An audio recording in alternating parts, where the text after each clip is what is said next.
إن الحمد لله وحده والصلاة والسلام على من لا نبي بعد أما بعد فإن خير الحديث كتاب الله وخير الهدى هدى محمد صلى الله عليه وسلم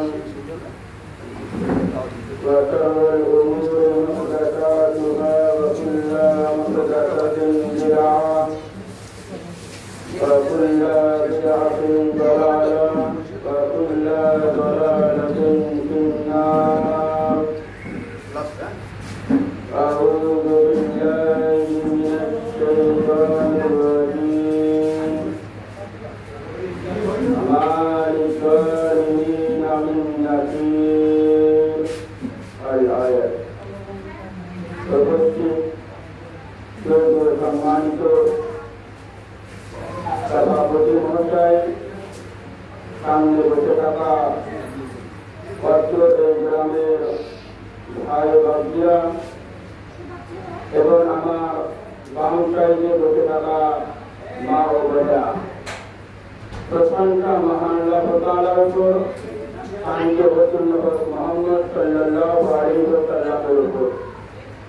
আমি আপনাদের সামনে একটি বিষয় নিয়ে আলোচনা করব, অত্যন্ত গুরুত্বপূর্ণ বিষয়। সে বিষয়টির নাম হচ্ছে জুলুম অত্যাচার করা।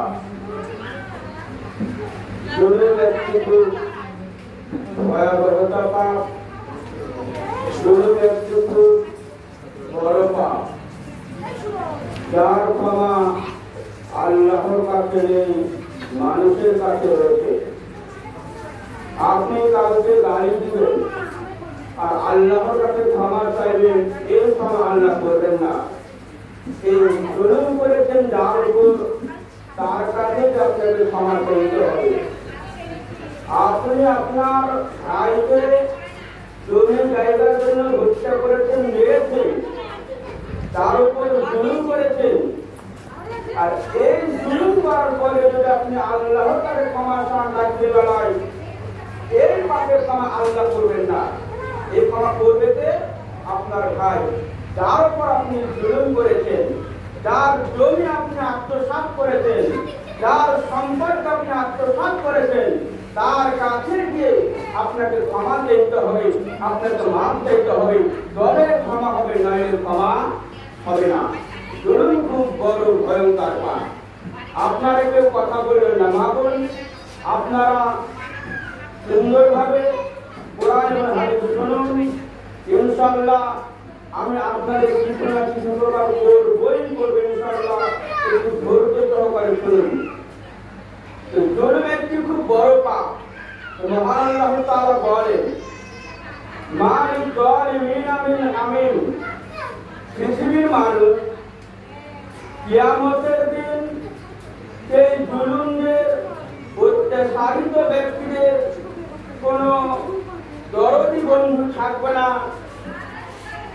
যার কথা মেনে নেওয়া হবে। তিনি আরো বলেন, মা লিয-যালিমিনা মিন নাসির। পৃথিবীর মানুষ বিচারের মাঠে জুলুমকারীদের আল্লাহ তাআলা সাহায্য করবেন না। অত্র দুই আয়াত দ্বারা বোঝা যায় যে যারা পৃথিবীর রূপে, এই দুনিয়ার রূপে মানুষের উপর জুলুম করে, যারা এই দুনিয়ার রূপে মানুষের উপর অত্যাচার করে, এরা পরকালে তাদের কোনো দরদি বন্ধু থাকবে না, বিচারের মাঝে তাদের কোনো সাহায্যকারী থাকবে না, যার কথা মেনে নেওয়া হবে।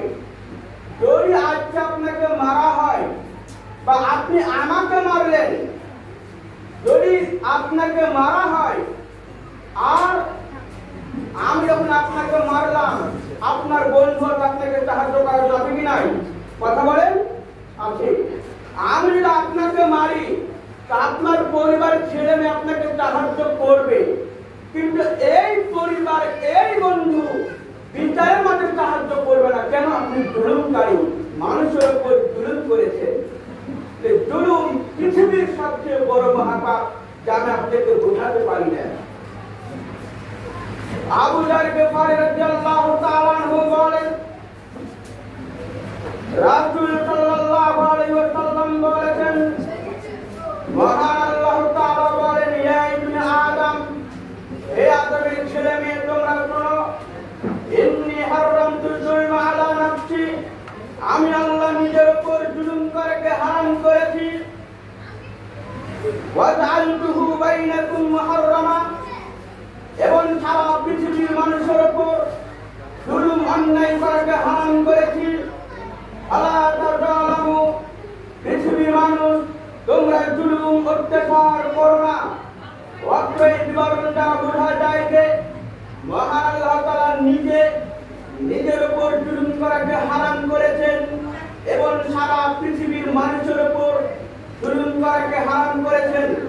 আপনার প্রশ্ন হতে পারে মাওলানা সাহেব আল্লাহ কেন জুলুম করাকে নিজের উপর হারাম করলেন? এর মানে এই হলো যে আপনি কারোর উপর জুলুম করলেন, আপনি কারোর জমি আত্মসাৎ করলেন, আপনি কাউকে গালি দিলেন, আপনি কাউকে মারলেন, আপনি কাউকে বকলেন, এই জুলুম করার পরে যদি আপনি আল্লাহকে ক্ষমা চান তো আল্লাহ ক্ষমা করবেন না। যদি আল্লাহ ক্ষমা করে দেন আল্লাহ জুলুমকারী, নাউযুবিল্লাহ।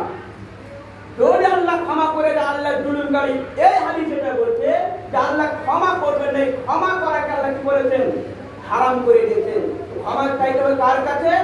যার উপর জুলুম অত্যাচার করা হয়েছে, যার জমি আপনি আত্মসাৎ করে আজ পর্যন্ত ভক্ষণ করছেন। আপনি যে আপনার বোনকে জমি ফেরত দেননি, ওই বোনের জমি আপনি আত্মসাৎ করে খাচ্ছেন, ওই বোনকে জমি ফেরত দিয়ে ওই বোনের কাছে জমি ফেরত দিয়ে আপনাকে ক্ষমা দিতে হবে। আজীবন সাহায্য করলেও ক্ষমা হবে না, আল্লাহ ক্ষমা করবেন না।